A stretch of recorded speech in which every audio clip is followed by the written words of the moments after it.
Шейрос, какие у тебя планы в этом году? Где собираешься отдыхать? В прошлом году, помнишь, были в Анталии? Возможно ли забыть эти дни? На берегу моря, приятная погода. О, это было круто.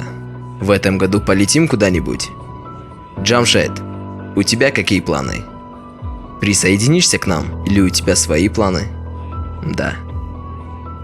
Недавно позвонил в одно из лучших мест на Земле и договорился для себя и для своих детей о местах для отдыха.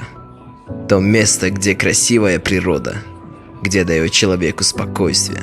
Место, где всегда двери открыты для нас. Место, где в любой ситуации примут тебя и ценят. И где же находится это место? Деревня. Рядом с мамой и папой. Цени то время, пока родители живы. Это время бесценно.